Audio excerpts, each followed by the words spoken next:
Muito bem. Então, uma questão que nos parece muito importante nesse debate, nesse momento, é a ideia de escolha moral, né? Vejam que coisa interessante, gente.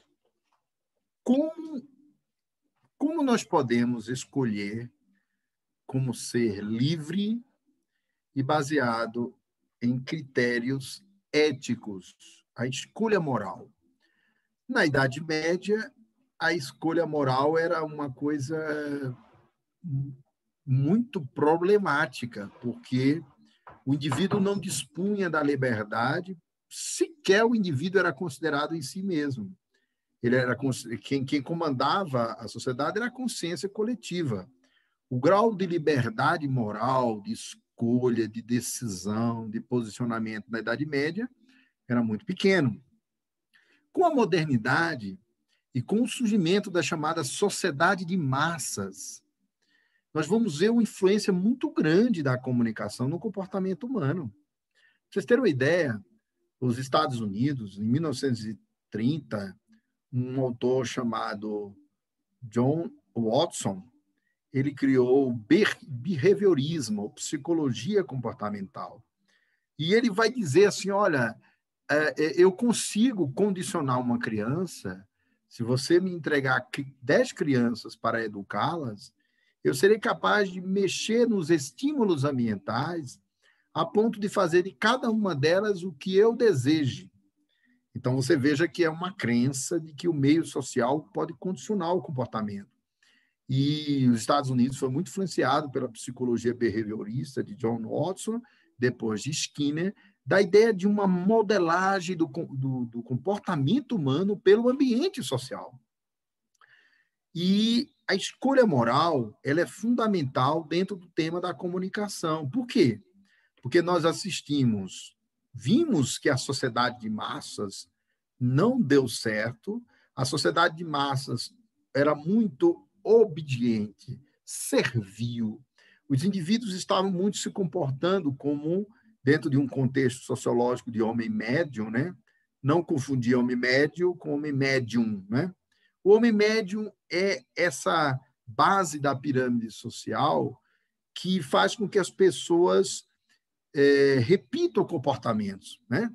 É muito curioso que a sociedade, você tem um número de milhões de pessoas que fazem tudo o que todo mundo faz, né? Então, a gente percebe um condicionamento social muito forte. E como é que a gente pode se libertar dessa influência dos meios de comunicação?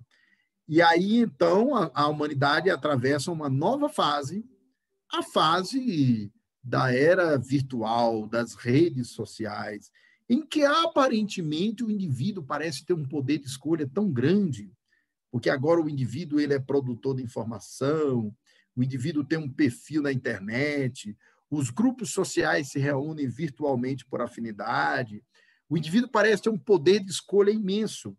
E, estranhamente, nessa era de super liberdade individual, nessa era de uma comunicação totalmente livre, nas sociedades democráticas, bem compreendido, claro, na Arábia Saudita, você tem uma teocracia, um governo religioso, que a população é muito mais controlada. Até um dia desse, a mulher não podia dirigir automóvel na Arábia Saudita. Na Arábia Saudita, uma mulher não podia sair de casa senão acompanhada por um parente, um parente masculino, né? Seja filho, seja irmão, seja tio. A mulher não podia dirigir na Arábia Saudita, não é? Nas teocracias sempre foram assim. Mas nós vivemos numa era de muita liberdade. E o indivíduo tem um poder, ele tem um poder de criar um site, o poder de informar, o poder de criticar, o poder de questionar, de uma super liberdade individual. Então, sociologicamente, nós saímos da sociedade das massas, em que todo mundo só fazia o que as massas faziam, e estamos migrando para uma sociedade do indivíduo. E agora vem a questão.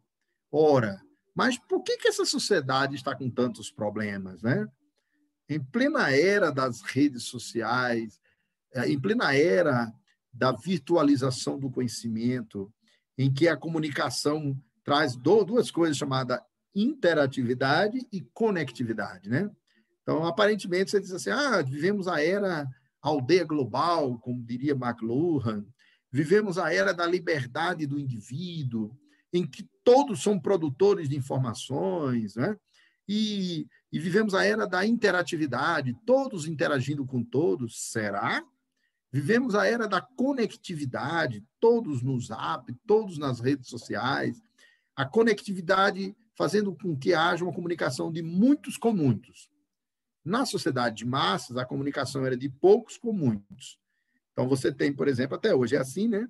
Uma rede de televisão ela é capaz de produzir muito conteúdo e espalhar verticalmente. Poucos produzem um conteúdo e espalham para um país, e se a audiência for de 50 milhões de pessoas, 50 milhões de pessoas vão ver a mesma coisa.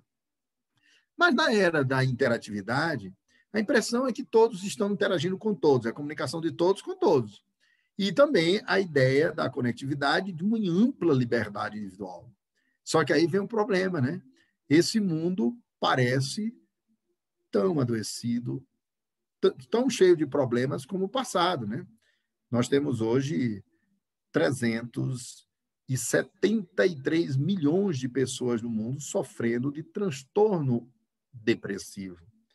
12 mil pessoas desistem de viver a cada ano no Brasil, realizam suicídio. 2 milhões e 700 mil pessoas em todo o mundo desistem de viver por ano.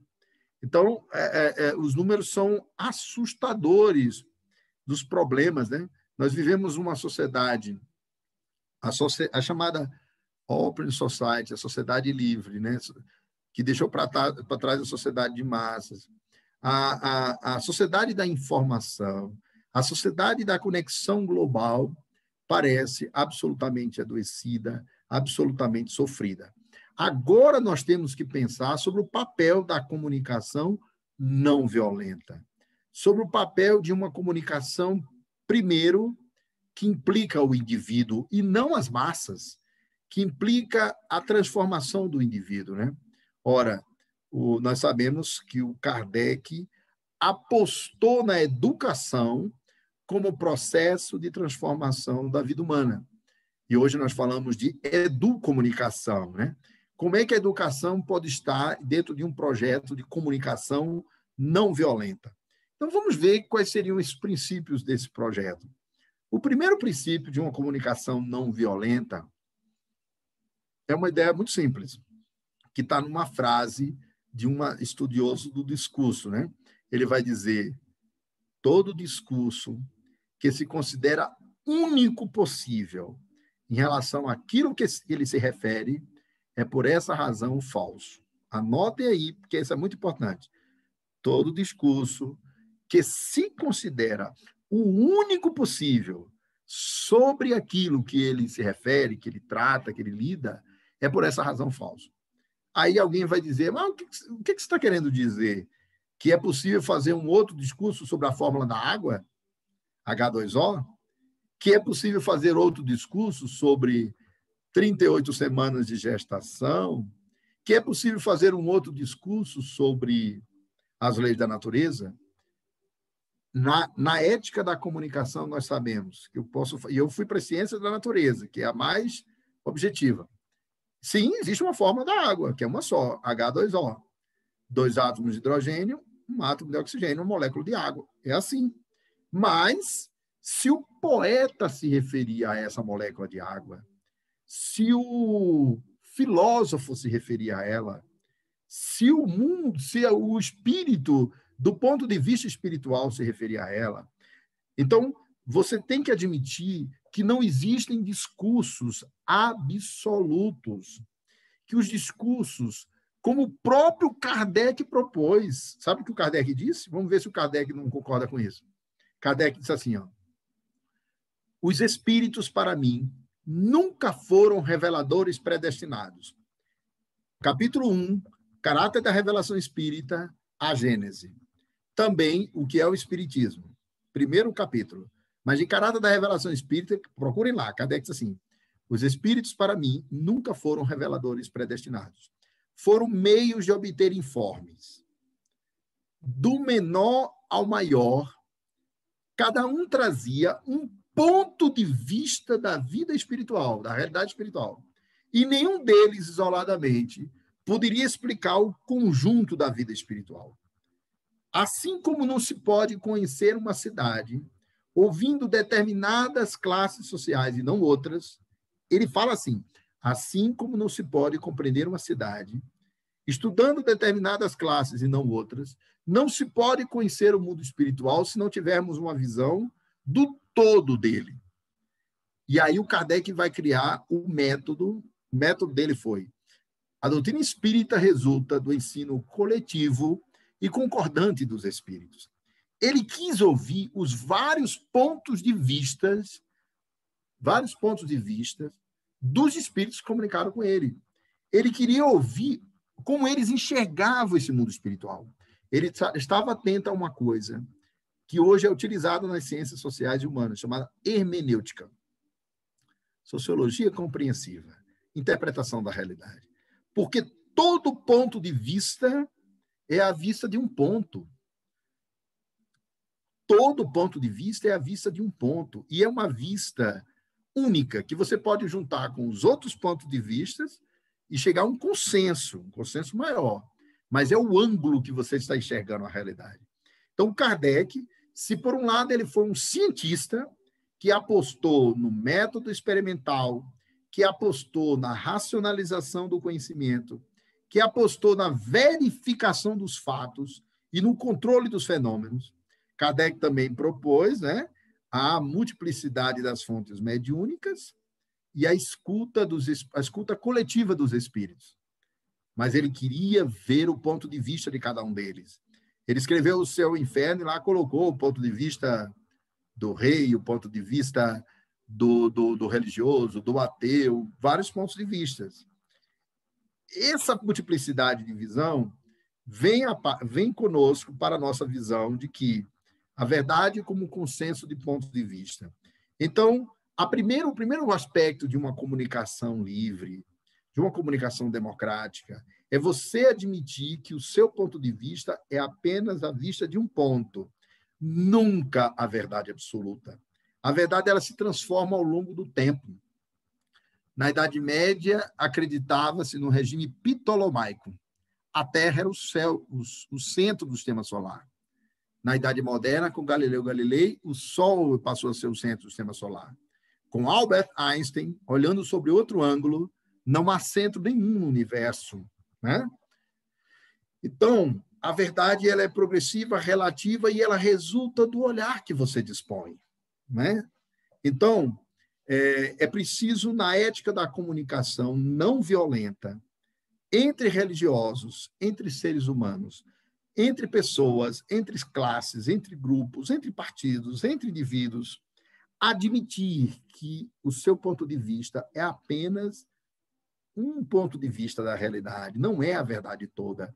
O Espírito Emmanuel, ele disse assim, a verdade é como um espelho que se quebrasse indefinidamente, em bilhões de partes. Cada um pegou um pedacinho desse espelho e olha a realidade a partir do espelho, tal qual este espelho reflete a realidade.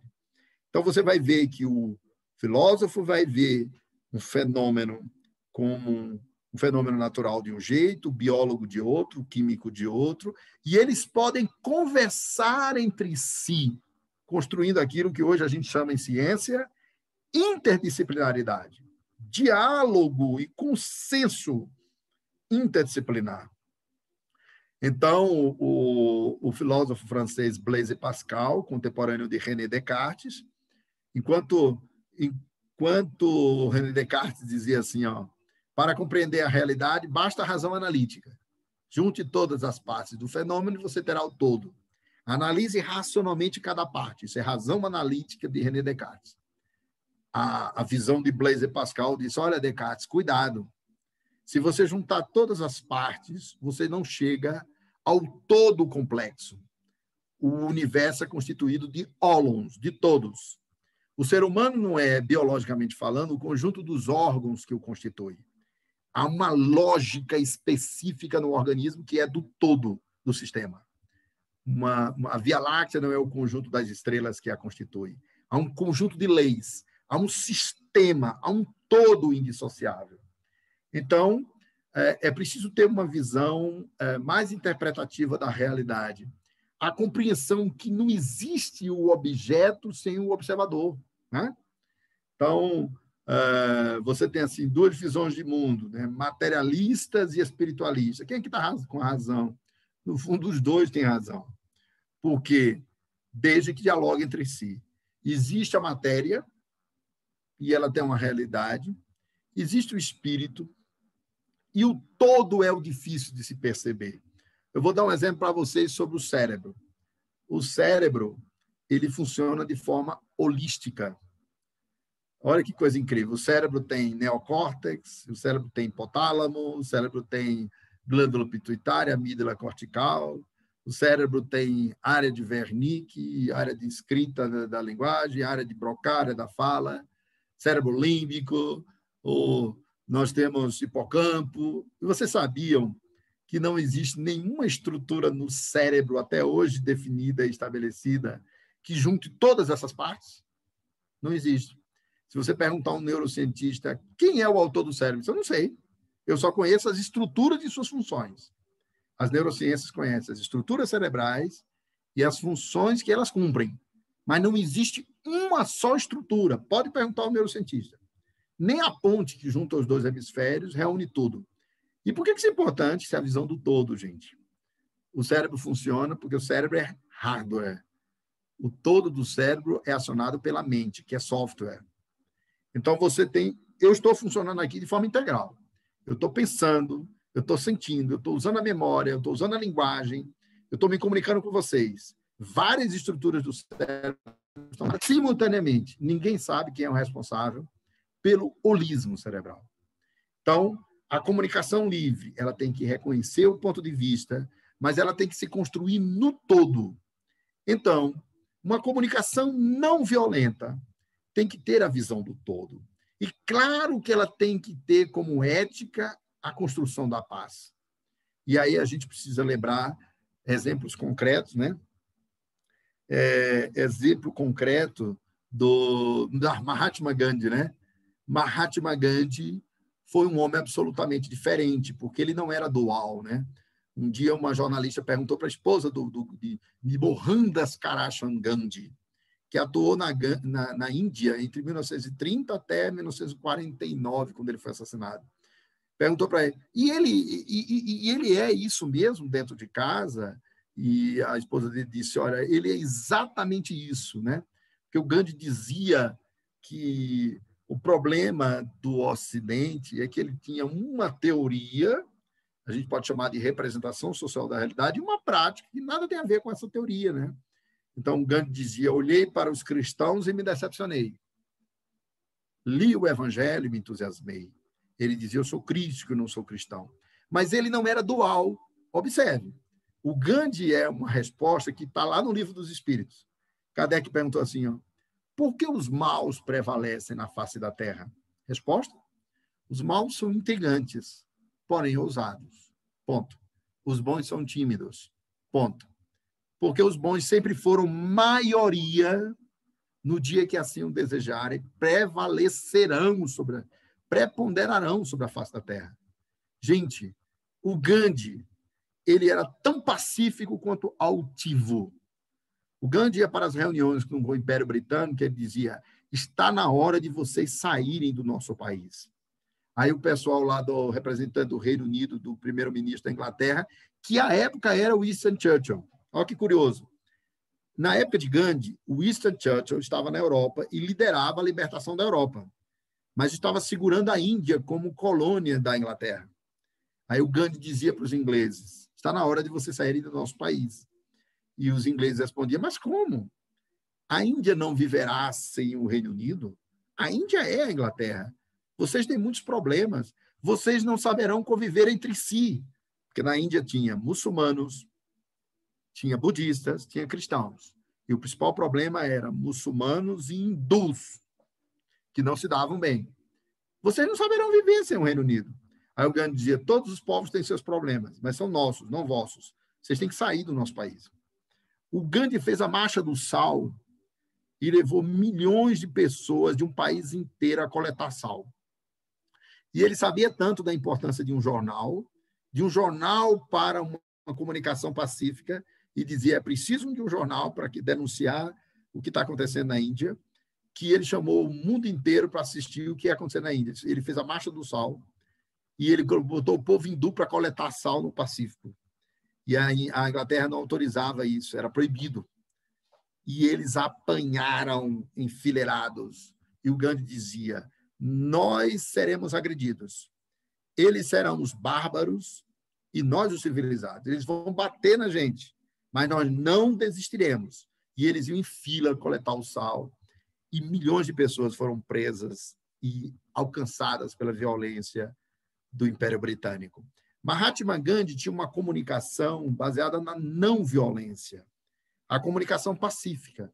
Ele dizia, todas as religiões, todas elas falam de um Deus único, e todas elas trazem uma revelação divina. Eu sou, ao mesmo tempo, dizia Gandhi, cristão, budista, hindu, muçulmano. Então, o princípio da comunicação não violenta é um princípio de escuta do outro. Então, a gente passa para o segundo princípio. O primeiro foi todo discurso que se considera único em relação ao que... todo discurso que se considera único possível em relação àquilo que ele se refere é, por essa razão, falso e autoritário. Então, nós espíritas, ao nosso ver, nós temos que, dentro do princípio kardeciano da tolerância, ao invés de dizer que toda a verdade absoluta está com o espiritismo, nós temos que dizer, olha, existe verdade na ciência, existe verdade no olhar da religião, existe verdade transcendente no olhar da arte. A verdade está por toda parte, nós somos apenas mais um recurso de verdade. Nós não dispomos de toda a verdade, gente. É uma ilusão imaginar que o espiritismo é a última revelação da humanidade. As pessoas falam certas coisas sem ter consciência da realidade. Eu pergunto a vocês, daqui a 1 milhão de anos, em 1 milhão de anos, a nossa espécie foi formada. Daqui a 1 milhão de anos, qual é a espécie que haverá sobre a Terra? É o Sapiens? Ou o nosso cérebro terá passado por transformações biológicas e outra espécie terá suplementado a nossa? Que tipo de verdade nós disporemos daqui a 1 milhão de anos? Alguém lembrará, mas Jesus disse, o céu e a terra passarão, mas as minhas palavras permanecerão. Sim, a ética do amor, as leis universais, estas são eternas, né? E mesmo assim, cada um de nós vai apreciar essas leis a partir do seu ponto de vista. Então, no ponto de vista de uma consciência que é a nossa, nós estamos separados uns dos outros. Então, você diz assim, ó, é a consciência ego-identificada. Você diz, eu sou um, o professor César é outro, a professora Nádia é outra pessoa. E cada um de nós estamos separados uns dos outros. Muito bem, é o nível evolucionário da consciência ego-identificada. Mas cuidado, Jesus disse, eu e o Pai somos um só. Ele falou de uma consciência de unidade. João 13, capítulo 13, versículo 30. Eu e o Pai somos um somente, um só. E ele também disse, ficai sabendo que o meu Pai está em mim, mas ele também está em vós. Que ele está em vós e está em mim. Ele falou de uma consciência de unidade que é um fenômeno extremamente complexo e que nós espíritos até abordamos pouco isso. É quando a individualidade, enquanto criatura, está no Criador. É quando não há mais separação. Ele está nele e está no Pai. Né? Então, essa unidade é um outro nível evolucionário. E, por enquanto, a gente está operando na consciência da separação. E qual é o melhor remédio para a separação?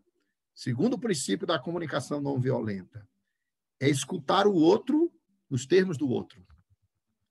A quem trouxe essa grande lição, né, da alteridade.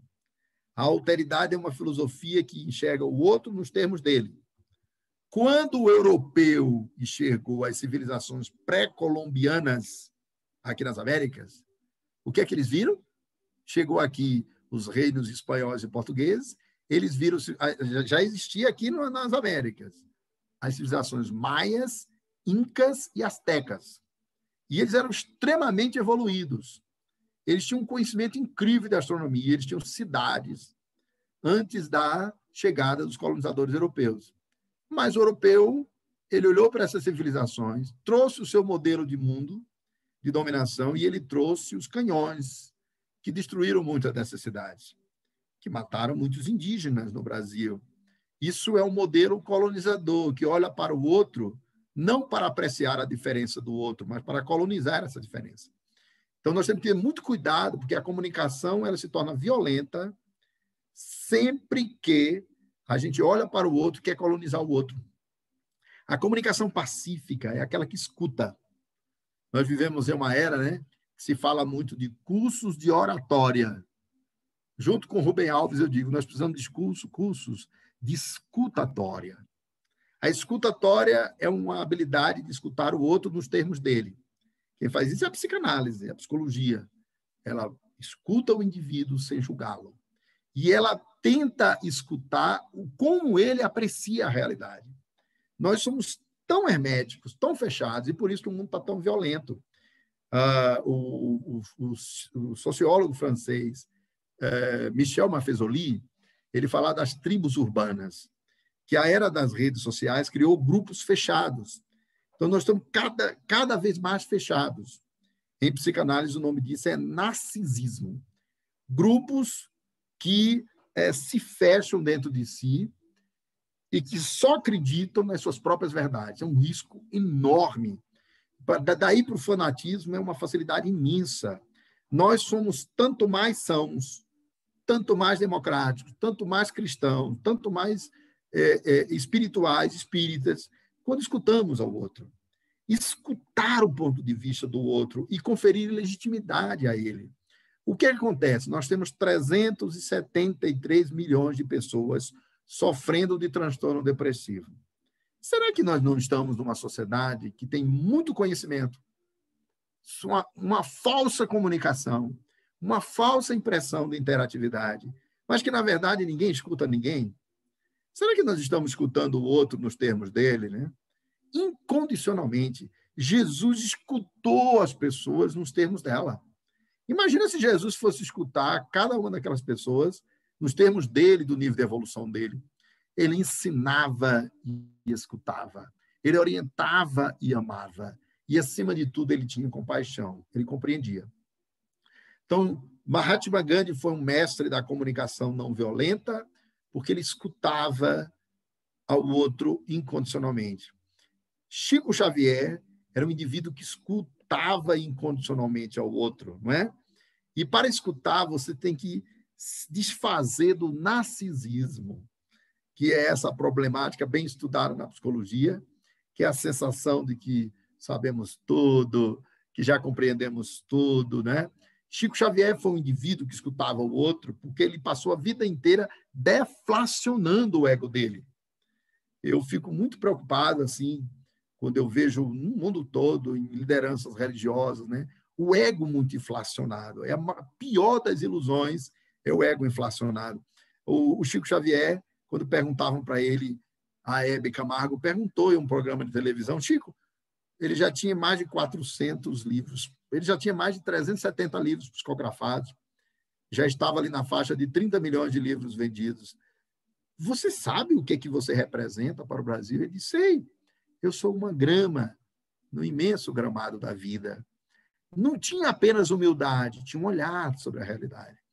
Então, quando nós nos desfazemos do narcisismo, quando nós aprendemos a escutar e aprender com a diferença do outro, eu parabenizo aqui a professora Nádia, que tem um evento maravilhoso na Universidade Estadual do Rio de Janeiro, do qual eu já tive a honra de participar, que ela reúne, né, esse grupo faz esse evento e realiza o encontro de líderes religiosos e até de cientistas de todas as tradições.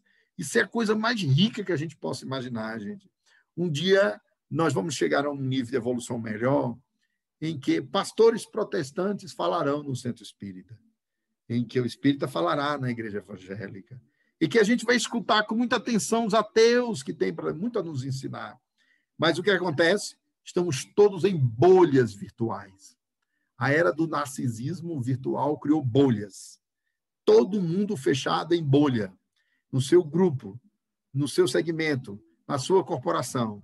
E aí não é possível amar o outro na diferença do outro. Quando a consciência cósmica permitiu que o planeta Terra fosse alcançado pelos ideais iluministas, é porque essa evolução nos levaria à potência do indivíduo. O indivíduo é sempre diferente. Os casamentos acabam, os pais brigam com os filhos, as nações se desentendem, os vizinhos se matam. Os homens matam as mulheres no Brasil, a cada minuto 17 mulheres são alcançadas pela violência e morrem nesse país. Por quê? Porque a gente não tolera a diferença do outro. A gente não é capaz de aceitar a liberdade do outro. E a liberdade do outro está nas palavras de Chico Xavier, que dizia: a mim me dou o dever de ser cada vez melhor, e ao outro dou o direito de ser o que ele é. Essa liberdade incondicional é o que em antropologia a gente chama de uma compreensão hermenêutica da diferença do outro. O mundo é maravilhoso porque é plural, não porque é semelhante.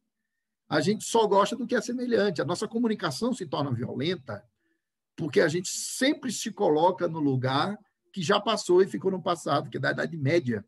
Na Idade Média, eu citei aqui a expressão, era o magicte dixit. Isso não existe mais hoje, gente. Não existe o mestre que diz. Existe a pessoa que pesquisa. Existe o homem que estuda. Os próprios espíritos tiveram a humildade de dizer que não sabiam de tudo. Né? Tenho muita preocupação quando eu vejo nós espíritas assim, achando que os espíritos sabem tudo. Os espíritos, no livro dos Espíritos, Kardec pergunta assim, a origem do universo. Como se deu a origem do universo? Isso nem nós sabemos. Ninguém sabe. E Kardec queria saber do processo. Como é que Deus tinha criado o universo? Queria que os espíritos falassem sobre isso. Eles disseram, nós não sabemos. A gente acha que a opinião dos espíritos é estática. Vocês acham que Sócrates, Platão, Joana d'Arc, Fênelon, Santo Agostinho e outros espíritos, o próprio Emmanuel, ora, os espíritos evoluem, eles mudam de opinião, eles enxergam a realidade de forma mais ampla.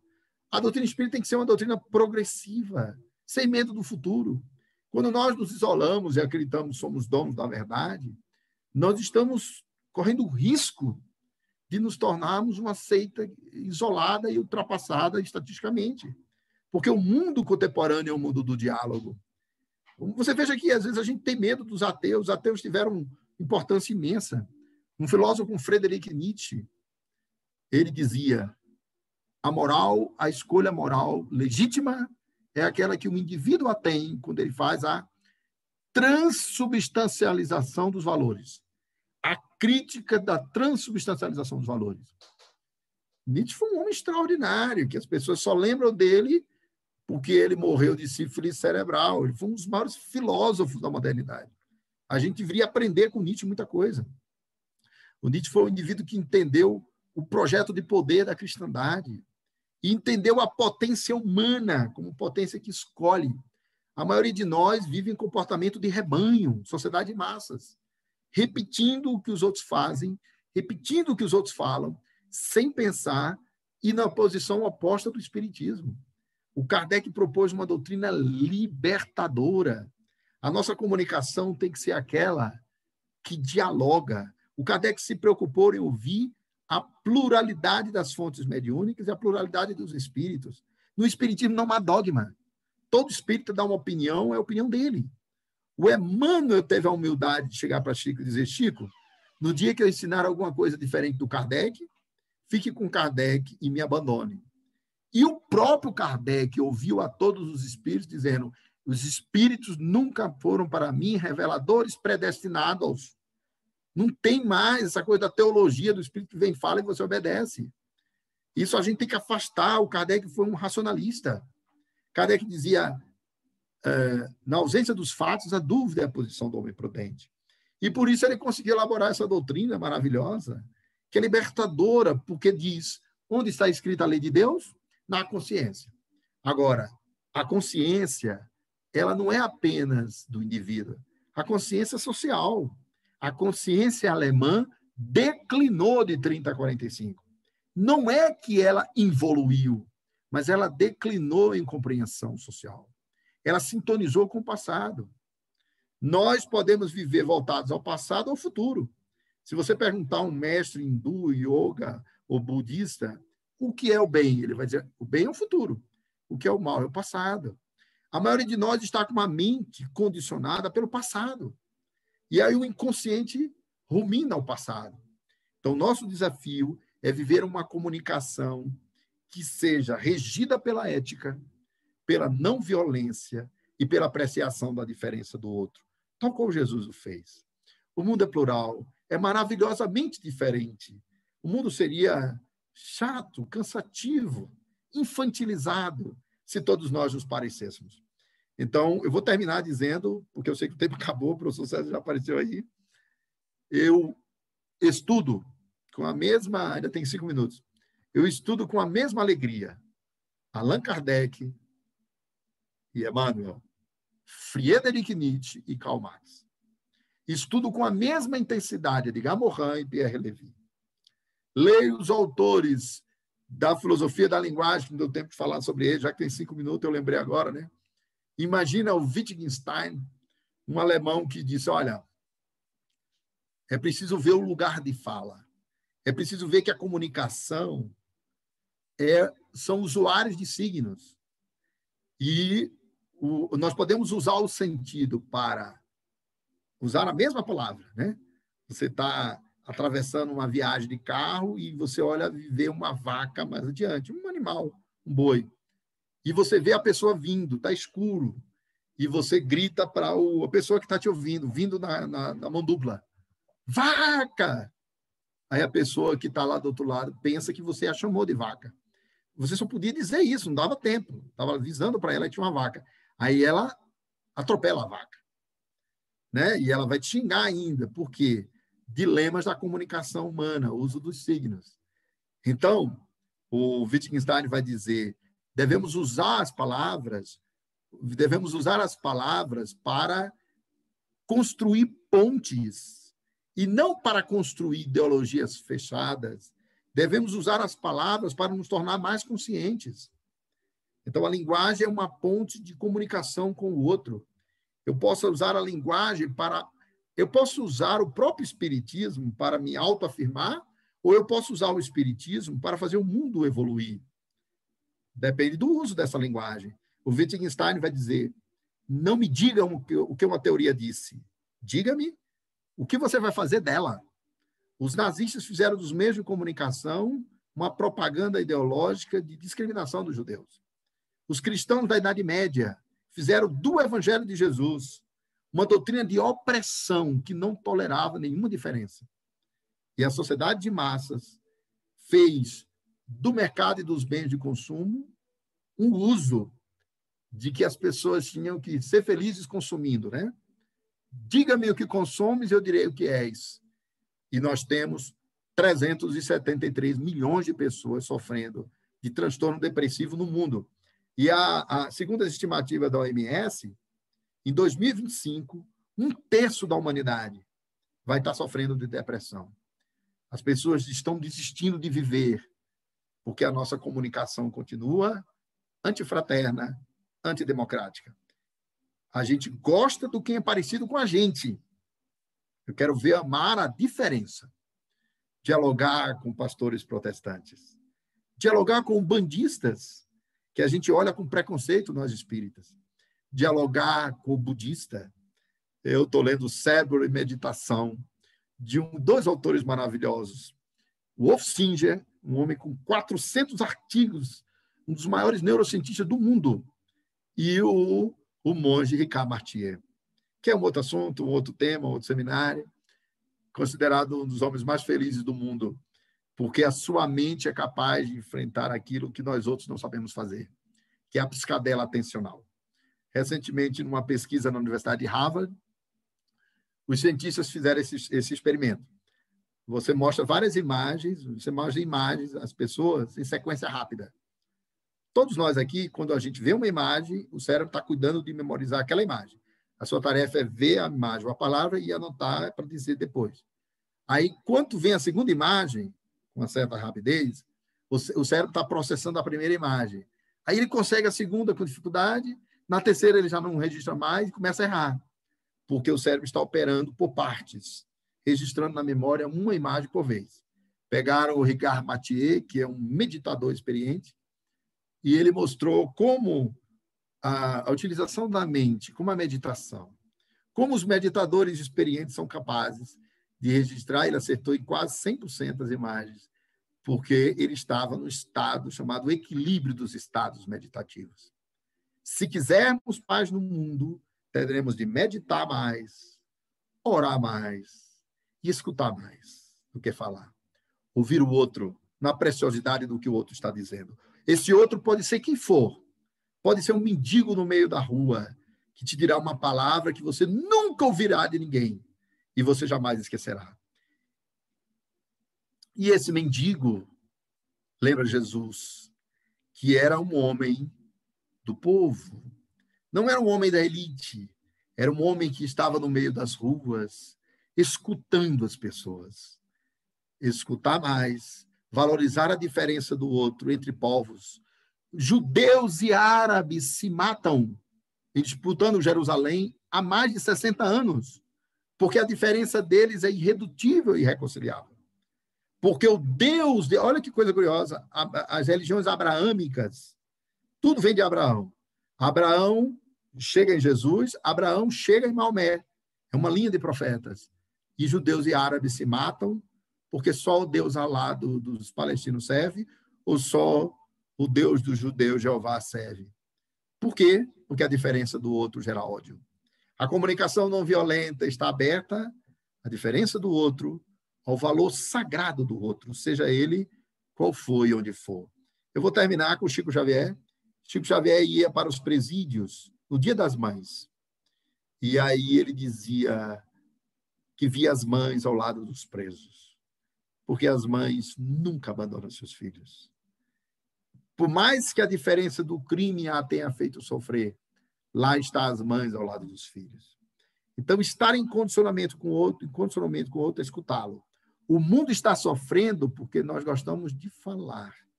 Quando a gente começar a escutar uns aos outros, haverá uma transformação na nossa comunicação e ela será não violenta. E aí nós poderemos ser o sal da terra e podemos cumprir a utopia de Jesus.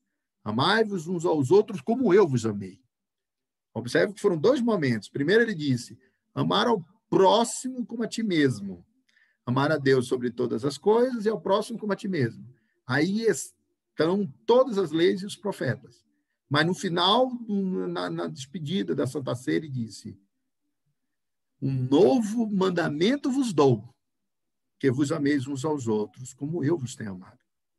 Não existe amor com intolerância, não existe amor com a rejeição à liberdade do outro. Não existe amor com imposição. Amor é escuta e aí isso constrói cultura de paz. Eu vou terminar de maneira muito descontraída, né? Jesus disse lá na última ceia, muitas coisas vos tenho a dizer, mas presentemente não as podeis suportar. Na minha imensa inferioridade, eu vou dizer, muitas coisas eu tinha a dizer, mas o tempo não dá mais. Acabou. E eu estou à disposição para responder perguntas naquilo que eu souber responder.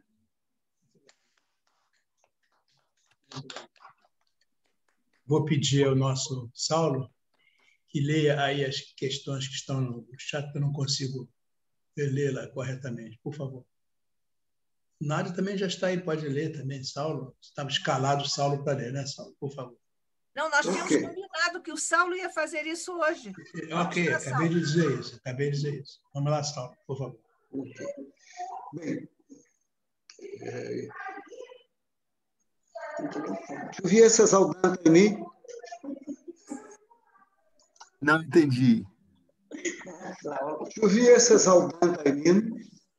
Vocês estão me ouvindo? Ah, ele está falando aí. Ok. Vamos lá, então, vamos trabalhar. Olha, existe algum microfone aí aberto com barulho no ambiente? Aqui há algum ruído de fato, mas para eu falar, não posso evitar. Você não pode fechar uma porta, não, né? Não, infelizmente não. É aberto do Denizar, mas a porta a gente fecha, se puder. Não pode, então tá bom. Desculpem, é que realmente é uma atividade paralela e o espaço é bem aberto. Da próxima vez que eu estiver aqui, nem todo sábado eu estou aqui, vou procurar me internar num cômodo. Vou procurar me internar num cômodo aqui da casa para evitar esse problema. Pode deixar, Beth. Está dando para ouvir. Então, vamos lá. Tereza faz a seguinte observação. Fantástica a sua apresentação, professor Denizar. Portanto, a cultura apresentada de forma tão didática, brindando-nos com tantos conhecimentos elevados. Muito obrigado.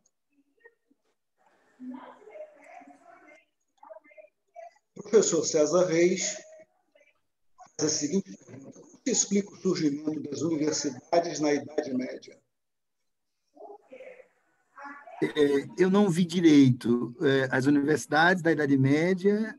Como se explica o surgimento das universidades na Idade Média? Ah, sim, sim. Isso. A primeira universidade do mundo, ela nasce na Espanha, já vou lembrar o nome da cidade exatamente. E as universidades, elas foram surgindo na cidade de Salamanco. A primeira universidade do mundo foi na cidade de Salamanco, na Espanha. É a mais antiga do mundo e da Europa. E ela surge da ideia do iluminismo, porque o iluminismo produzia um conhecimento que se pretendia universal. Ou seja, os iluministas, como eles se pretenderam pensadores, cientistas, que estavam descobrindo leis que eram universais, universalizáveis, eles vão gerar a ideia de uma universidade, o lugar do saber universal. Então, por exemplo, Isaac Newton descobriu a lei da gravitação universal em 1615. Houve uma doença dos ratos em Londres, onde ele morava, e ele foi para a área urbana da Inglaterra, né? Para a fazenda de um tio dele, e ele teve o insight da lei da gravitação universal. Então, esses cientistas, as origens do experimentalismo com Francis Bacon, o racionalismo com René Descartes, né? As ideias iluministas, como, por exemplo, o Barão de Montesquieu, que escreveu O Espírito das Leis, L'Esprit de Loi, o contrato social de Rousseau, eles acreditavam que aquelas ideias, né? Aí depois, mais adiante, a lei de progresso, com Herbert Spencer, a lei dos 3 estados, com Augusto Comte, o evolucionismo de Darwin, aí a física clássica toda de Newton, né? As leis do movimento, dos corpos, a lei da gravitação universal. Depois, mais adiante, a física quântica, só no século XX. Eles entendem que estavam descobrindo leis universais, né? E essas leis, elas poderiam ser estudadas pelo mundo inteiro e ser um saber aceito por todo o planeta. Aí nós saímos da era do conhecimento local, que observe, eu falei alguma coisa da história da Europa. Vocês podiam me perguntar, mas cadê a história da Índia, Denizar? Cadê a história do Egito? Cadê a história do povo de Israel nessa época? No século XX, eu sei, mas na Idade Média, o que é que a gente sabe da Índia na Idade Média? Eu só sei que é uma sociedade de castas, sei também das religiões que lá existiam, brahmanismo, budismo, hinduísmo, islamismo. Sei que eram reinos, mas eu sei pouco, eu conheço a história da Europa, porque nós estudamos a Europa, né? Mas o fato é que esse saber se pretendeu universal. Então, você saía de um saber local, que só valia ali para aquela região, e a ciência diz, agora nós descobrimos leis universais. O Kardec foi totalmente iluminista nisso aí. Kardec vai colocar lá na Gênese a frase: a doutrina espírita, a resultado do ensino coletivo e concordante dos espíritos. Aí ele vai dizer, Deus prova o seu poder e sua grandeza, e a segunda frase está na Gênese. Deus prova o seu poder e sua grandeza pela pela imutabilidade das suas leis e não pela abrogação delas. O Kardec estava falando do lugar de iluminista que ele era. Ele acreditava em leis universais. Para ele, lei da evolução, lei da reencarnação, lei do progresso, imortalidade da alma, comunicação dos espíritos, era universal, como é mesmo. O mundo espiritual, gente, existiu em todas as épocas da humanidade. O professor Herculano Pires escreveu um livro chamado O Espírito e o Tempo. O Herculano Pires foi considerado, por Chico Xavier, o melhor metro que mediu Kardec. Traduziu a obra do Kardec para o francês, para o português, e o Herculano dizia que o mundo espiritual se comunicava com o mundo físico na época da pré-história da humanidade. O homem de Neandertal, o homem das cavernas, já desenhava a vida espiritual nas cavernas. Todas as culturas humanas conheceram a comunicação espiritual. A Índia conhecia, o Egito conheceu com as pitonisas, na Grécia era o oráculo de Delfos. O Velho Testamento é uma coleção de comunicações espirituais. São inúmeras as passagens da Bíblia em que os hebreus estavam em contato com os espíritos. O Evangelho, então, nem se fala. Todos os povos, os chineses conheciam tanto a mediunidade que 5.000 anos antes de Cristo, isso está num livro chamado Mediunidade, de Edgar Armand. Ele conta isso na introdução. Eu li, tinha uns 16 anos de idade.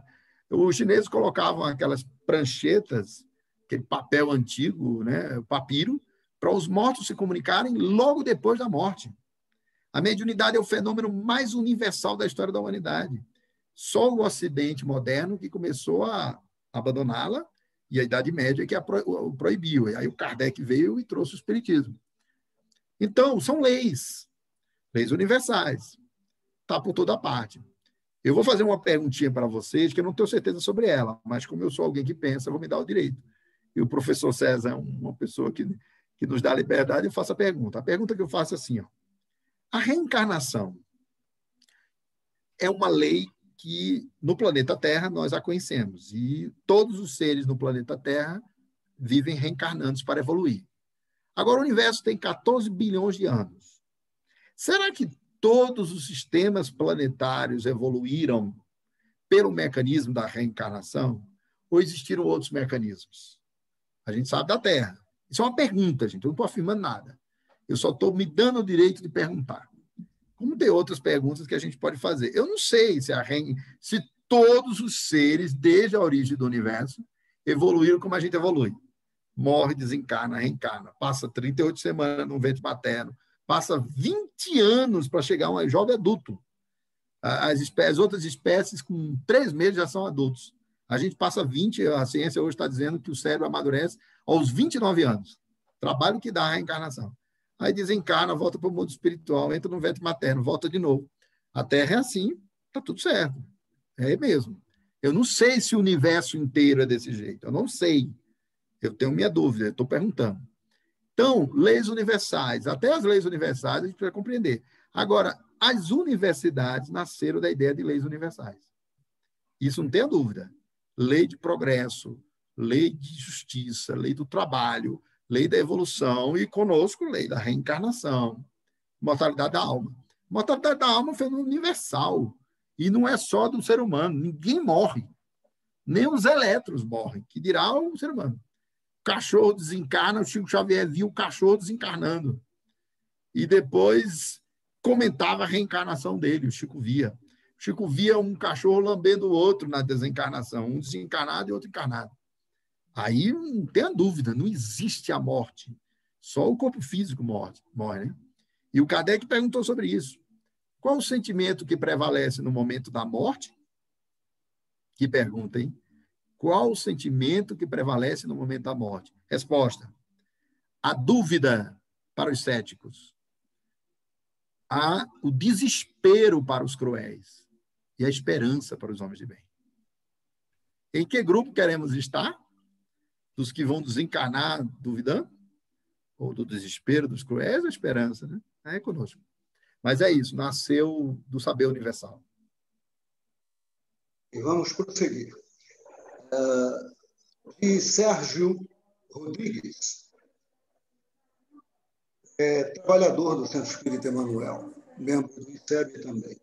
Obrigado pela sua completa apresentação, mas acho que essa comunicação vertical já vinha do Império Romano e continua até hoje, controlada pelos governos e poder econômico, às vezes com poder religioso. Por favor, comentar. Ótimo, excelente questão. Parabéns pela questão. De fato, nós temos uma comunicação vertical que persiste até hoje.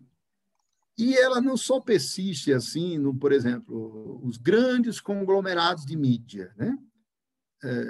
Sem citar nomes, mas nós temos redes de televisão no Brasil, são 5 as mais importantes em sinal aberto. Cada uma delas pertence a uma família. 5 redes de televisão. Os Estados Unidos tem sinal aberto, uns 400 canais de sinal aberto e uns 800 em sinal fechado. Começa por aí. Então, é claro que quem tem o poder de ter a mídia é aquilo que eu falei no passado, né? Isso eu posso citar porque está na biografia dele. Roberto Marinho dizia, quando ele fundou a Rede Globo Televisão, quer ter sua opinião, crie seu jornal. Porque ele sabia que o editorial de um jornal tinha a ver com os proprietários. Hoje, fala-se que 20 famílias possuem no mundo 40% das riquezas do mundo, ou mais. E os conglomerados de mídia eles vão se articulando, né? Isso é muito poder vertical.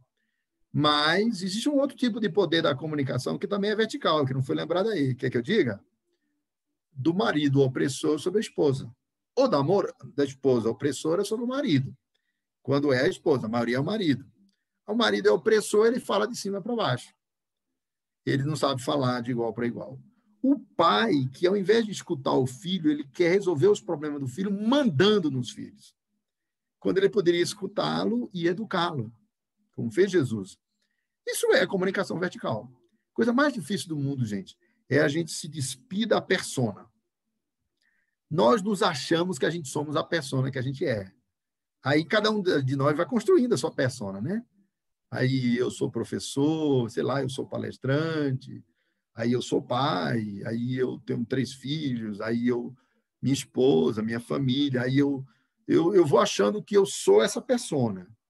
Essa persona é um pedaço de mim. Aí a pessoa é engenheiro, aí ele diz, não, eu sou engenheiro e eu sou diretor de uma empresa, e eu sou proprietário de uma empresa. E a persona é isso. E a persona vai nos colocando em um lugar de fala, que é de poder. Coisa mais difícil é sair desse lugar. Faça essa experiência. E dizer assim, não, eu vou me comunicar de coração para coração, de selfie para selfie, de humano para humano. É muito diferente. Você sai do lugar de fala e se coloca de novo como igual com o outro. Os grandes mestres fizeram isso. Mahatma Gandhi, quando finalmente a Inglaterra saiu da Índia, em 1947, eles tinham que constituir o primeiro governo. Ora, quem seria o primeiro-ministro? O Gandhi, né? Ele disse não. Reuniu-se o grupo dos que tinham vencido, né, a libertação da Índia. Eles conversaram, tinha 2 que queriam ser o primeiro-ministro, e ele pediu a um deles que cedesse o lugar para o outro. Sabe o que aconteceu? Aconteceu um problema, porque o que representava os hindus assumiu o primeiro-ministro, foi primeiro-ministro da Inglaterra, em 1948, e o outro, inconformado e ressentido, pegou todos os muçulmanos e foi para o Paquistão. O que é que aconteceu? Criou-se a nação do Paquistão e da Índia, que até hoje não se entendem. Tem uma área dessa região chamada a região da Caxemira, entre Paquistão e Índia. Resultou de um primeiro-ministro ressentido, que não aceitou o outro e levou o povo... E os muçulmanos saíram da Índia e fundaram o Paquistão. Criou-se uma fronteira e isso está na história. Mas o Gandhi renunciou ao direito de ser o primeiro-ministro na Índia. Então, você sair do lugar de poder é fantástico.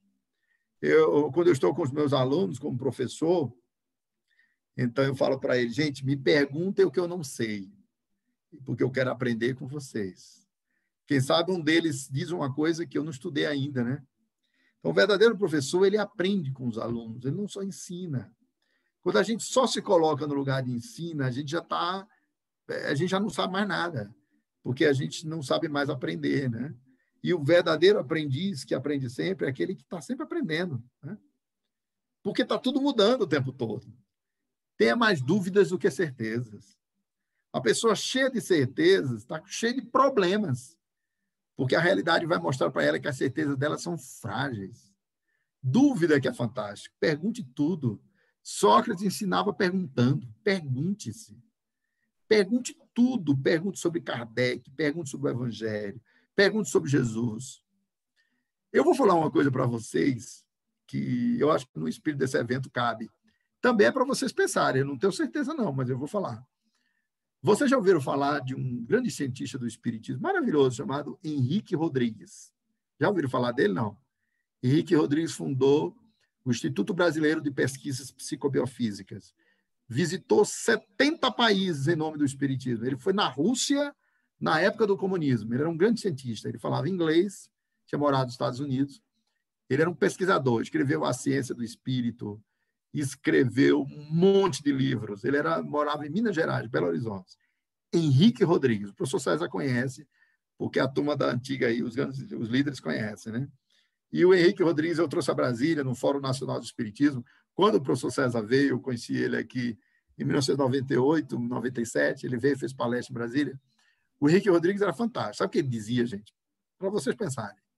Ele dizia assim, ó, as leis da evolução não respeitam o pensamento de ninguém. As leis da evolução vêm e ultrapassam todo mundo. Só que se preparem, porque aí vocês vão ficar assim pensando.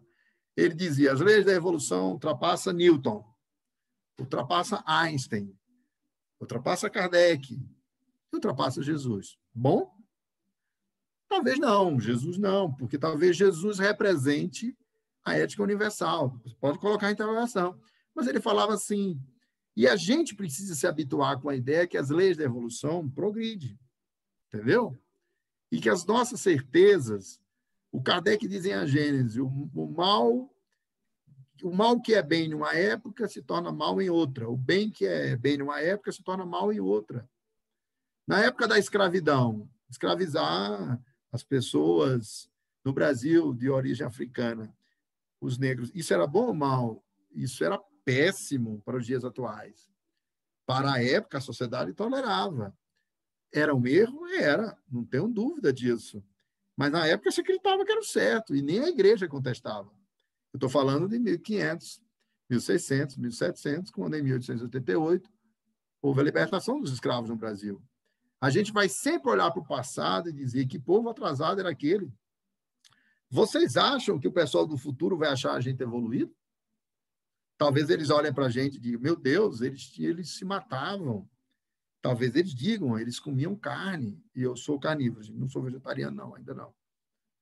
Talvez eles digam, eles destruíam as florestas deles, que povo atrasado, eles faziam guerras. Eles escravizavam, eles pagavam mal aos trabalhadores. Opa! É o futuro olhando para hoje. O futuro vai nos olhar criticamente. Sempre o futuro terá transformado o presente. Não se iluda. Ninguém espere... O próprio Kardec disse isso. Os espíritos disseram assim, ó, a lei de progresso é irresistível. E aqueles que tentam detê-lo serão, está no Evangelho do Espiritismo, serão levados no rodão da força da lei de progresso. Ninguém impede o progresso. E o poeta, nosso poeta Caetano Veloso dizia, é incrível a força que as coisas ganham na hora que elas têm que acontecer. Então, o Kardec dizia, o espiritismo está no ar, na Europa do tempo dele. Ninguém podia impedir o espiritismo. Os espíritos fizeram uma invasão espiritual organizada. Está em Conan Doyle, primeiro capítulo da história do espiritismo. Conan Doyle, um autor britânico, disse que houve uma invasão espiritual organizada. Os espíritos invadiram a Europa.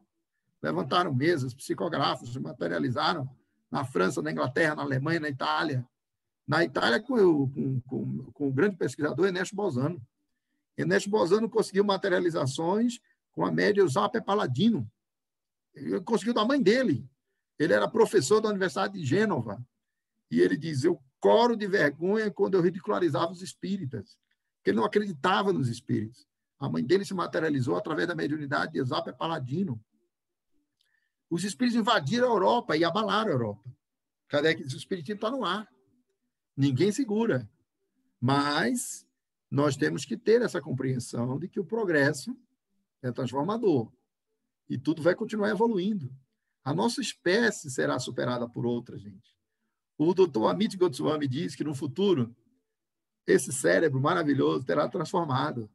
E nós vamos ter um super neocórtex. Sabe o que vai acontecer? Ele vai estar preparado para as visões psíquicas e espirituais e todo mundo vai tê-la. Porque o Kardec dizia, a mediunidade é orgânica. Você pode ter certeza que quem é médium mesmo reencarnou com uma conexão mente-cérebro diferenciada e um funcionamento neuroquímico diferenciado. No futuro, todo mundo vai ter essa faculdade. E os mortos vão ser vistos todos os dias, todas as horas. E não existirá nem dois planos mais, será um plano só. É o futuro. É outro cérebro. Não é o presente. Né? Mas olha que a evolução é muito forte. Mas eu fico com Jesus. O céu e a terra passarão e as minhas palavras permanecerão. Não na forma, mas no conteúdo. No formato, pouco importa. O conteúdo será o mesmo. Lei do amor. Vou dar outro exemplo para vocês de evolução. Essa aqui eu sustento, gente. Essa eu garanto. Francisco de Assis dizia, perdoar é necessário, tornar-se inofendível o suficiente. A gente acha o perdão uma coisa evoluída, né? E é mesmo. Perdão é coisa boa. Mas olha o que é o perdão. Você se ofendeu. Você se sente magoado. Você se sente prejudicado. Você sofreu. Você está ressentido. Primeiro você sofreu. Aí depois você perdoou. 100 anos depois. 2 anos depois. Uma encarnação depois. 3 dias depois. Perdoou. Ótimo. Libertador. Perdão. Mas Francisco de Assis dizia, perdoar é necessário. Tornar-se inofendível o suficiente. Jesus era inofendível. Ninguém afetava a mente dele. Ninguém o acessava e ninguém o feria. Feriram o corpo dele, a ele não. A ele ninguém feria. Porque ele era inofendível. Ele, quando estava sendo crucificado, no ato da crucificação, ele pediu perdão pelos homens. Se ele estivesse sofrendo verdadeiramente, ele estava sofrendo pelos erros humanos, não por ele. Porque a mente dele controlava tudo. A mente dele fez ele andar sobre as águas. Fez ele alterar o tecido dos leprosos e devolveu saúde aos leprosos. Fez ele modificar o globo ocular e fazer as pessoas enxergarem. A mente dele transformou água em vinho. Vocês acham que ele estava ali? Ai, meu Deus! Não. Tem um momento do Evangelho que a gente enfrenta pouco, o doutor Augusto Cury explica bem, né? Que Jesus pode ter dito mesmo, Senhor, Senhor, por que me abandonastes? O Augusto Cury diz que nesse momento ele está vendo o momento final da vida dele, em que a consciência cósmica poderia estar ausente. E depois ele diz, tudo está consumado, em tuas mãos entrego o meu espírito. Né? Então, a inofendibilidade é o nível de Jesus, ele não se ofendeu. Friedrich Nietzsche, que foi um filósofo ateu, que não acreditava nos cristãos, ele disse, só existia um cristão na história, Jesus. Porque ele achava que só Jesus cumpriu o evangelho completamente. Mas Jesus era inofendível, ninguém o ofendia. Né? Mas para a gente o perdão está bom, gente, porque não está fácil nem perdoar, que dirá sem ofender. Bem, vamos prosseguir. É uma observação, não uma pergunta. Por hipótese, considerando que os americanos do norte são romanos já encarnados, concordo completamente com o Sérgio Rodrigues. Só uma observação. Em seguida vem, mesmo o indivíduo, exercendo o direito à liberdade e escolhendo, pode correr grande risco ao escolher, se não receber educação para conduzir-se. Aí se pensa facilmente na enorme responsabilidade de quem tem de educar, a família e o Estado bem intencionado. A pergunta consequente é, a individualização do poder de divulgar traz que riscos? Vamos lá. A primeira parte da questão, né? Os americanos, por hipótese, poderiam ser os romanos reencarnados. Em primeiro lugar, eu queria dizer que os governos de vários países foram belicosos, né? E teve momentos que governos americanos foram belicosos. Eu vou dar um exemplo na Guerra do Vietnã. A Guerra do Vietnã foi um fracasso total. Mais de 60 mil mortos, não chegou a resultar nenhum, e os Estados Unidos entrou numa guerra entre Vietnã do Sul e Vietnã do Norte. Um lado comunista, o outro lado capitalista norte-americano. O governo americano teve momentos belicistas, invadiu o Iraque, a pretexto que havia armamento químico, depois não tinha, e entrou no Iraque. O Iraque hoje é um problema até hoje, e nada se resolveu, né? Os Estados Unidos têm governos belicosos, mas eu chamaria a atenção a diferença entre governos e povos. Nem sempre, no caso do Vietnã, o povo norte-americano era contra a guerra, e o John Kennedy fez a guerra a despeito da opinião pública americana.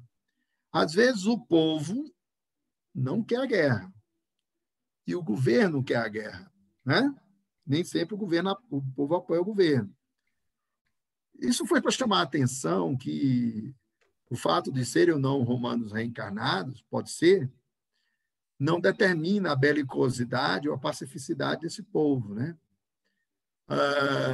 Se nós pensarmos sobre outra via, dizem-se que muitos romanos reencarnaram na África no século XVI, e eles vieram para o Brasil como africanos, como escravos. Chegaram como escravos africanos, ex-romanos reencarnados. E quando eles desencarnaram, eles se tornaram o quê? Eles se tornaram romanos, que foram africanos, que agora são brasileiros. E eles serão belicosos ou pacíficos, né? Tem que ter cuidado com isso. Um espírito trabalhava comigo e ele dizia que tinha tido uma encarnação na Áustria como médico.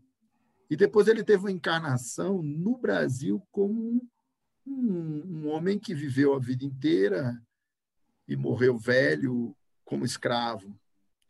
E ele aparecia nas duas condições, ora como médico austríaco, ora como um homem que viveu no Brasil como escravo. E ele dizia que a lembrança dele como escravo era muito melhor do que como médico na Áustria, né? No século XVIII, enfim, as encarnações dele aqui no Brasil. Então, essa é uma primeira coisa, né? Vamos deixar pensando sobre isso. Governos belicosos e povos. Os Estados Unidos americanos são a sociedade que mais financia projetos solidários no mundo, né? Eles têm uma rede de solidariedade imensa nos Estados Unidos. Mas depois a outra questão, que foi, eu acho que me pareceu bem mais importante, que é como a gente é livre e como a educação interfere na nossa liberdade. Né? Falei de novo, Denizar. Não, eu lembro. A essência da questão eu lembro, eu consigo responder. Observe. Como a média dos espíritos que evoluem da Terra é baixa, existem dois extremos no mundo na Terra que são raros. Os espíritos super evoluídos são raros e os espíritos muito cruéis são muito raros. A maioria está na média. Quantos Hitlers, Nero, Attila, quantos Mussolini, Goebbels, quantos terríveis líderes nós tivemos? O número é pequeno. A maioria da Terra é branda, gente. A maioria é branda, está dito no livro dos Espíritos. O homem médio é brando. Só que só tem um problema, ele não faz o bem e também não pratica os grandes males. Mas ele reencarna na Terra precisando de condicionamentos sociais positivos. O espírito pouco evoluído, se ele reencarna no Morro Cantagalo, no Morro Santa Marta, numa favela em que o narcotráfico está dominando, em que a milícia está dominando, se ele reencarna aí, ele precisa de escola, ele precisa do Estado, ele precisa de alguém que cuide dele. Se o pai é alcoólatra e a mãe se prostituiu, e os traficantes o adotarem, se ele não for um espírito mais elaborado, ele vai cair sim. Porque o espírito mediano, ele precisa do apoio da sociedade. Só os espíritos muito evoluídos é que não caem e trazem uma bagagem moral, ou já estão mais elaborados. Então, a primeira coisa que a gente tem que entender, nós escolhemos dentro de contextos sociais. Uma vez eu tive um professor de economia na minha graduação em sociologia, que ele era irmão dos maiores geógrafos desse país, que escreveu a Geografia da Fome, ele era irmão desse indivíduo, ele era consultor da ONU, e ele dizia: o maior escândalo do Brasil não é o fato da pobreza, é o fato de nós termos o padrão de vida da Europa Central, em Ipanema, Copacabana e Leblon, e o padrão de vida da África Central, atrás desses bairros. Ele falou isso nos anos 90. Melhorou um pouquinho, mas não melhorou muito. Então, quando você tem esse grau de desigualdade estrutural em uma sociedade, quando o Estado não chega com escola pública, quando o Estado não chega para a civilização, o espírito que reencarna ali, se ele não tiver uma boa bagagem moral, a possibilidade dele cair é muito grande. Nós temos uma escola de sociologia nos Estados Unidos chamada Escola de Chicago. Eles dizem assim, ó, me dê 10 pessoas de uma comunidade e eu te direi quais são as possibilidades dela de escolha. A escolha não é absoluta. Você não pode nascer num determinado contexto, todos os fatores conspirar para você, repito, conspirar contra você, e se você não for um espírito muito preparado, você vai fazer o que é possível. O que é possível? Aos 16 anos, ser avião de traficante. Se a escola pública não está lá, se o Estado não aparece, se a comunidade não é solidária, se eu não tenho família, eu sou adotado pelo traficante. A sociedade inteira está caindo com esse jovem. Isso é uma responsabilidade solidária. Isso não foi somente ele, a sociedade toda caiu junto. Mahatma Gandhi dizia que quando o único homem se levanta, a humanidade inteira se levanta com ele. E quando o único ser cai, todo mundo cai junto. Existe uma solidariedade. A gente pensa que o karma é só individual, é coletivo. Nós estamos assumindo a responsabilidade quando somos omissos. Quando não nos comprometemos. Está lá no livro dos Espíritos, gente. A maioria da terra é boa. A maioria da terra não tem ficha criminal, nunca matou ninguém. Mas é omissa. Omissa. Está no seu cantinho confortável, né? Está no seu conforto, está no seu egoísmo, está lavando as mãos, feito Pilatos. O pastor Martin Luther King, que foi uma liderança nos Estados Unidos, ele dizia: eu não temo o barulho dos maus, eu temo o silêncio dos bons. Eu não temo a crueldade dos maus, eu temo a omissão dos bons. Porque quando a gente se cala e a gente não faz nada, e a gente, isso é um problema do mundo, isso é uma questão do Estado. Eu já pago meu imposto. O mundo vai pegar fogo porque uma minoria é cruel. Uma minoria. E eles são muito eficazes. O livro do Espírito diz: os maus são intrigantes, porém ousados. Vejam os líderes das organizações criminosas. Eles são organizados, planejados, estratégicos, gerentes. Um dia são pegos, mas eles são bons no que fazem. E é preciso que a humanidade se mobilize. Então, a educação tem um papel central. É preciso ter educação, é preciso ter família. A gente, quando fala de família, pensa na nossa família. Eu tive um pai que foi um exemplo de vida, ele se chamava Rivail, era espírita. Meu avô era espírita, se chamava João Augusto de Souza, por isso que eu me chamo Denizar. Meu pai é um paradigma na minha vida. Tudo que eu sou, eu devo em parte a ele. E muito significativamente a ele e a minha mãe. Agora, se você não tem pai, não tem mãe, não tem escola, né? Aí eu quero aqui lembrar a missão do Lar Fabiano de Cristo, né? Que o professor César Reis comandou. Eu conheço a história do professor, gente.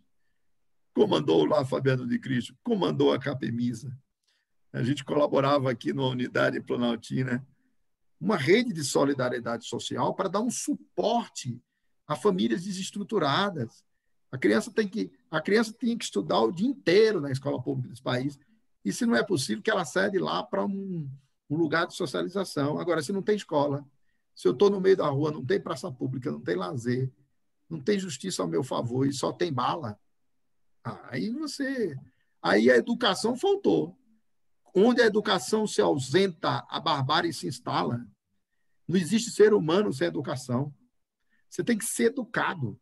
E não é só a família, é a escola. A escola de tempo integral, de currículo integral. A escola que cumpre os 4 pilares da Unesco.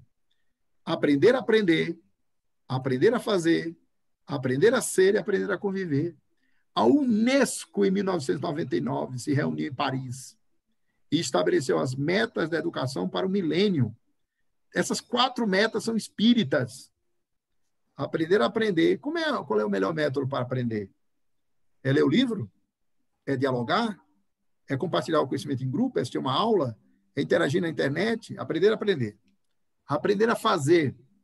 Não apenas o fazer estratégico, profissional, mas o fazer humano, solidário, cidadão, ambiental, emocional. Aprender a ser, gente, não é ter, não. A Unesco propôs ao mundo aprender a ser.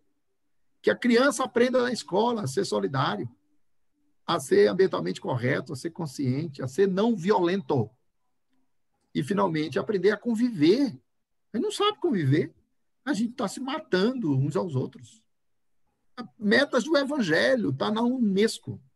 O professor Edgar Morin participou desse congresso, a professora Nádia vai saber tudo isso, que é professora universitária, e depois ele escreveu os 7 saberes necessários à educação do futuro.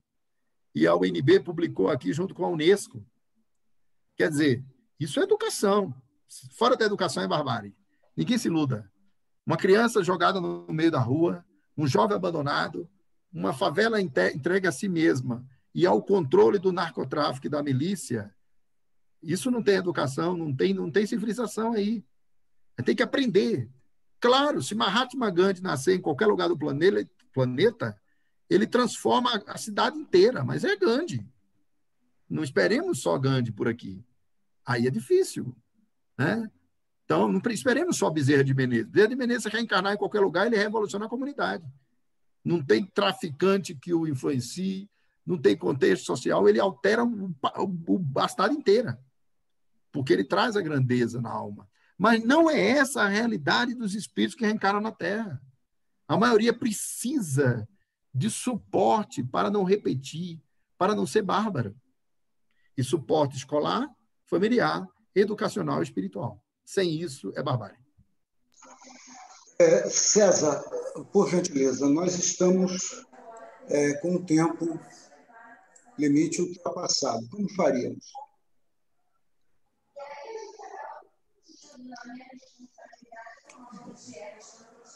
Eu acho que podíamos deixar para o Denizar as suas considerações finais. Depois teríamos que fazer a prece final, o encerramento.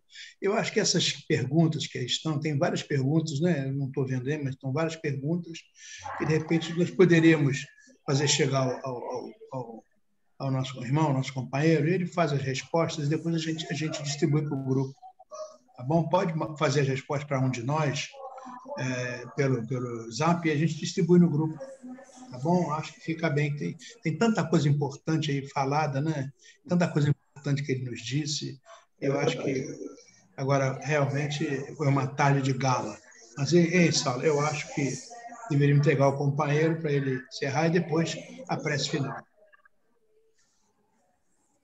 Muito bem, eu ficarei à disposição. O professor César, a professora Nádia pode me enviar as perguntas, eu respondo por e-mail e compartilho com o professor César e a professora Nádia. Eu quero encerrar agradecendo mais uma vez, dizendo que é uma alta honra estar na casa de Deolinda Amorim, esse grande espírita, jornalista, escritor, filósofo, que escreveu nos anos 40, 50 no Brasil, né? E que gerou essa casa, inspirada por ele, a Casa Deolinda Amorim, Instituto de Cultura Espírita do Brasil.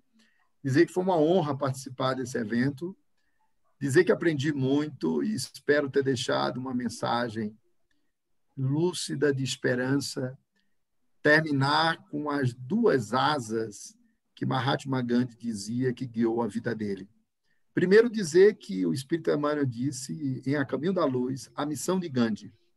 Não sei se sabem, mas Gandhi foi o único ser encarnado contemporâneo de Chico Xavier. O mundo tinha Hitler na Alemanha, Gandhi na Índia e Chico Xavier psicografando Parnaso em túmulo e todas as obras da década de 30 e 40. Chico é contemporâneo de Gandhi, que, por sua vez, é contemporâneo de Hitler. Os 3 viveram no mesmo planeta na mesma época. O Espírito Emmanuel nunca citou uma pessoa encarnada como referência. Em A Caminho da Luz, procurem a missão de Gandhi. Ele citou Gandhi estava vivo no mundo físico. E eu vou terminar com Mahatma Gandhi, nessa palestra sobre cultura de paz, dizendo: o Gandhi falava de duas palavras, ahimsa e brahmacharya. Ahimsa é mais conhecida. Ahimsa. Ahimsa é uma palavra em sânscrito. Himsa é ódio. Ahimsa é não ódio, não violência. Comunicação não violenta. É não violência. Só que tem a palavra brahmacharya, que não é lembrada. Gente, não é bruxaria, não, viu? É brahmacharya. Brahmacharya é uma palavra do sânscrito, do brahmanismo. Brahmacharya significa falar a verdade. Gandhi dizia que eram essas duas asas sobre as quais ele conduziu a existência dele. Não violência e falar a verdade. Princípio da pureza interior, falar a verdade. Que sejamos testemunhas da verdade, tal qual Jesus nos ensinou. Conhecereis a verdade e a verdade vos fará livres. Falemos a verdade em qualquer situação. Atestemunhemos, doa em quem doer, no sentido de falar a verdade, mesmo diante dos poderosos. Possamos dar o nosso testemunho de verdade, de pureza interior e de não violência. Essa é a conclusão da nossa palestra. Eu agradeço a todos e que possamos ter uma comunicação de paz com tudo e com todos. Muita paz a todos. Um grande abraço ao meu grande amigo, professor César Reis. Um abraço especial à professora Nádia e até uma próxima oportunidade, se Deus quiser. Ahimsa e Satyagraha. Nádia, beleza. Satyagraha, princípio da verdade. Princípio da verdade. Nádia, por gentileza. Não pedir a Nádia processo de encerramento. Nádia, se faz a prece final, por favor. Você hoje já falou tanto da prece, né? Foi tão bom, né? Tão bom. Ela falou na prece, sobre a prece no Congresso da França. Não, ninguém vai ler uma página, não, né? Não é Ok. necessário. Então, vamos fazer a prece.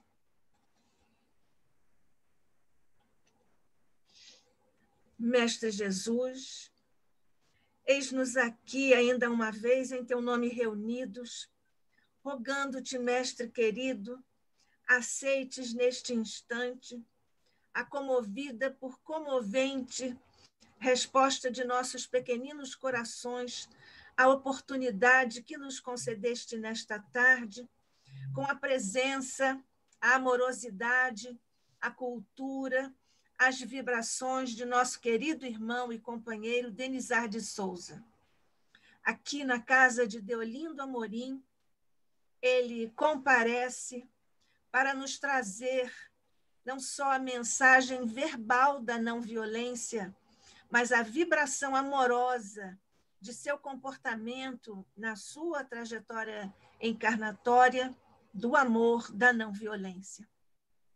Neste instante, mestre, em que nossos corações estão plenificados de vibrações de gratidão absoluta por tudo que recebemos nesta tarde, de amor, de luz, de fraternidade, de cultura, de união e de perspectivas de fraternidade na construção de nossos caminhos evolutivos. Paz, mestre, não só a nós que estamos aqui meditando sobre este princípio, sobre esta força cósmica, mas paz, mestre, que agora te rogamos faças descer por sobre toda a humanidade que está conflagrada em embates e combates armados fisicamente ou não. Mas nós, mestre, ao te rogarmos essas bênçãos, ainda te pedimos permissão para que Maria nos envolva a todos com o beneplácito e a beneficência das vibrações maternas, como teu legado neotestamentário para toda a humanidade. O ICEB, neste instante, também te roga, mestre, ao te agradecer pelas bênçãos que tem recebido, mas te roga neste instante que multipliques os recursos em torno de nossos mentores queridos, de Olindo, Jorge Andréia, Embaçaí e tantos outros, José Jorge, Dr. Lauro Salles e tantos outros, que possamos juntos todos, na vibração e na sintonia do amor que nos une, possamos, em nossa trajetória comum, vibrarmos como irmãos, como companheiros, como trabalhadores da seara que tu nos legaste. Paz e luz, mestre, a todos nós, rogando-te ainda, estendas a multifacética vibração de tuas consolações por sobre a humanidade terrena, vivendo neste instante a predição que nos fizeste dos tempos que são chegados. Graças te damos, pois, hoje e sempre, sob o olhar de nosso Pai. Assim seja. Sim, sim. Vou lembrar aos irmãos que, a partir de terça-feira, este seminário do Denizar estará totalmente disponível no YouTube, né, na nossa página, Portal ICEB. Então, estará lá à disposição de todos, devidamente editado, arrumado pela nossa parte, tá certo? Na semana que vem, teremos o nosso Dr. Rubim fazendo a sua apresentação dos estudos que há muito tempo faz do pensamento de Joana, Dr. Jorge Andréia, enfim, mais um momento de grande encontro de luz para todos nós. Muito obrigado, Deus nos abençoe a todos. Denizar, grande abraço. Deus te abençoe, te guarde. Vamos mandar as questões para você, tá bom? Fiquem em paz. Tchau, doutor. Fiquem em paz.